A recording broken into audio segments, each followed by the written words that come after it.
Well, good afternoon. My name's Dave Camp from Michigan, and I'm joined here by House and Senate colleagues from the Great Lakes region and my co-sponsor in the Senate, Senator Debbie Stabenow, because we really want to highlight the issue, the threat that Asian carp pose to the Great Lakes. And with the Supreme Court deciding not to act on the lawsuit brought by several attorneys general around the region, including the Attorney General of Michigan, it makes acting legislatively much more important. Now, today we did get some welcome news that the administration has decided to close the locks for at least the Chicago Canal for a week and poison the river, which is, I think, an important step forward in acknowledging that we have to have a barrier of separation between the locks and the Great Lakes.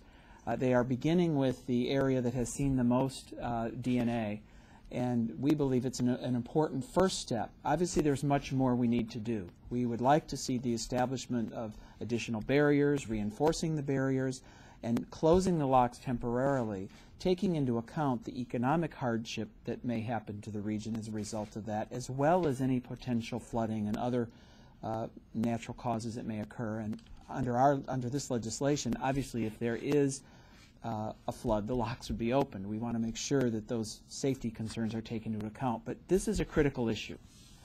It is time to stop playing around with this important thing, because the potential devastating impact on the entire Great Lakes and the Great Lake region is significant. And as I've said, we need to stop flirting with disaster, and we need to act and act quickly. So I'm pleased that this effort was made this morning to close the locks at least for a week to address the issue. But much more needs to be done, and we need to push this legislation, and we're all here as a call to action to make sure that this issue stays in the forefront and that we move forward as quickly as possible. So with that, why don't I introduce Senator Debbie Stabenow from Michigan, who is the sponsor of the Senate legislation. Thank you. Well, it's my great pleasure to be joining with Congressman Camp and all of our colleagues in the House and the Senate to put forward what is a very simple and straightforward response to a very, very serious issue for us. We're talking about a $7 billion recreational fishing industry, a $16 billion recreational boating industry, and frankly, our way of life. The Great Lakes, the love of the Great Lakes are in our DNA. And we are standing here saying that because of the threat, it is critically important that we close the locks until we have a permanent solution. The Great Lakes Commission has called for a permanent ecological separation of the waters between the Mississippi and Illinois rivers with the Great Lakes.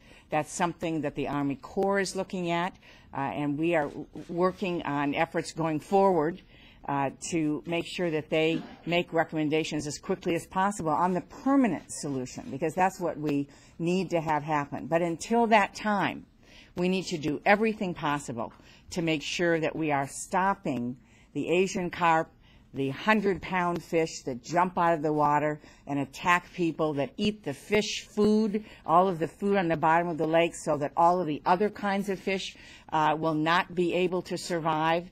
There are so many implications of this that we need to make sure we're doing everything humanly possible, and that's really what we're all about. So I think we're also all standing here because we disagree with the Supreme Court decision. I'm very disappointed the Supreme Court would not act, but that means that our CARP Act needs to get passed in the House and the Senate as quickly as possible. As Congressman Camp said, we had welcome news today that the O'Brien locks, where they found the DNA from the Asian carp, will be closed on May 20th for 5 or 6 days.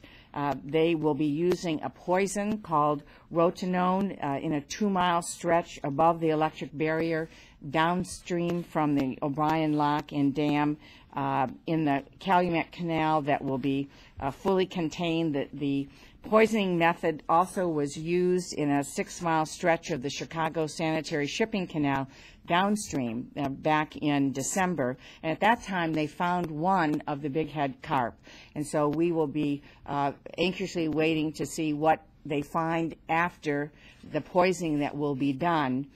This is the deepest part of the area. The poisoning is required. Netting is not enough, and step one is to do the poisoning and to close it for a week, but we believe it's very, very important that they continue to keep the locks closed, understanding, as Congressman Camp said, that we certainly don't want to flood neighborhoods in Chicago. We certainly understand the concerns in terms of tourism, but working with the administration, we want to keep a sense of urgency about the seriousness of what is going on here. So the Great Lakes Commission has recommended the ecological separation permanently going forward. We need to work together to get that done. This is something we all care deeply about, and we want to pass the Carp Act so that we can then continue on with a permanent long-term solution.